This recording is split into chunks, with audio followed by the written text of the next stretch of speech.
La Junta de Supervisión Fiscal se reunirá mañana en lo que será su 9º encuentro y se espera allí se decida si se implementará la reducción de jornada laboral y la eliminación del bono de Navidad. Sobre el impacto que esto puede tener y las determinaciones de la Junta, conversamos a fondo con el licenciado Rubí Delgado, quien es exsecretario del Departamento del Trabajo. Buenas noches y gracias por estar con nosotros. Buenas noches. En su experiencia trabajando con lo que es el derecho laboral, yo creo que en Puerto Rico nunca se había dado una dinámica de un ente externo no electo que decide los derechos de los trabajadores. Porque básicamente le están reduciendo. De hecho, es la primera vez y, claro, el poder que tiene la Junta de Supervisión Fiscal es claro en ese sentido. Podría imponer esa medida, aunque el gobernador ha mencionado que va a objetarla.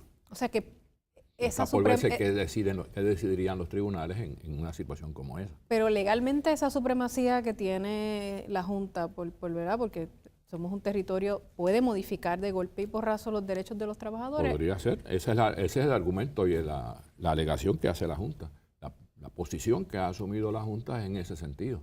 ¿Algún derecho que el trabajador pueda reclamar? O sea, ¿puede tener algún tipo de voz en el proceso, algo que puede cuestionar en cuanto a los procesos, por lo menos en cuanto a la implementación, porque no sabemos exactamente a quién le va a aplicar y a quién no le va a aplicar?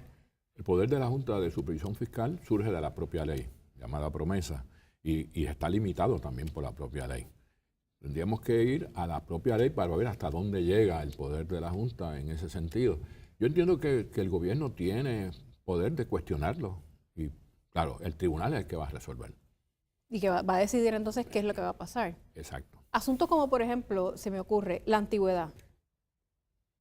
Dentro de ese grupo, ¿verdad? Digamos, dentro de ese grupo de 50, 60, 80 mil personas, ¿tendrá que mirarse? Porque aquí hay un asunto que en la implementación no sabemos exactamente qué parámetros van a usar para escoger Yo entiendo que a los quién. parámetros tienen que ser en términos económicos, no en términos de... Esos otros factores me parece que están fuera del control de la Junta o del poder de la Junta. Pero es algo novel, totalmente novel. Nosotros estamos jugando aquí con una especulación en el sentido de que no sabemos qué resolverían los tribunales. ¿Y cómo se implementaría entonces esa reducción de jornada? Vamos a pensar que la Junta mañana decida que se va a hacer la reducción de jornada. Tenemos que ver de qué manera se va a hacer.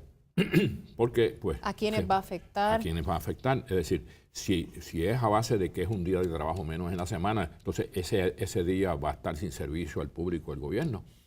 Yo entiendo que debe ser una reducción de la jornada diaria. Posiblemente, si estamos hablando de un día a la semana, estaríamos hablando de 1 hora y media diaria. Pero entonces eso implicaría que hay unas horas del día que usualmente se presta servicio, donde el gobierno no tendría a nadie para prestar servicio. Sí, que es por lo tanto, eso de 8 a 2, por ejemplo, en vez de 8 a 3 y media, eso va a 4. requerir que hayan 2 turnos de trabajo. O sea, el horario sería escalonado, donde se continúe prestando el servicio que se presta hasta ahora.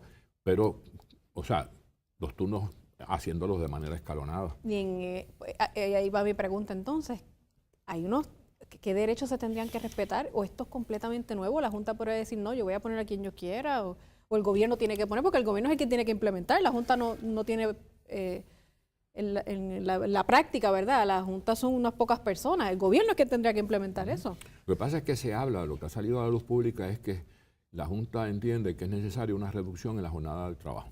Sin más. Pero, no sabemos, no tenemos contenido. Entonces, ahí. ¿en qué consiste esa reducción?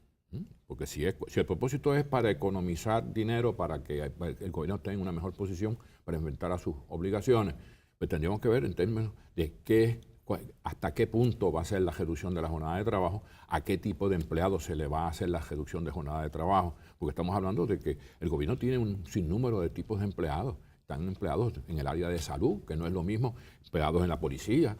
O sea, estamos hablando, tú no le vas a reducir la jornada de trabajo indistintamente a todo el mundo, porque entonces crearíamos un caos.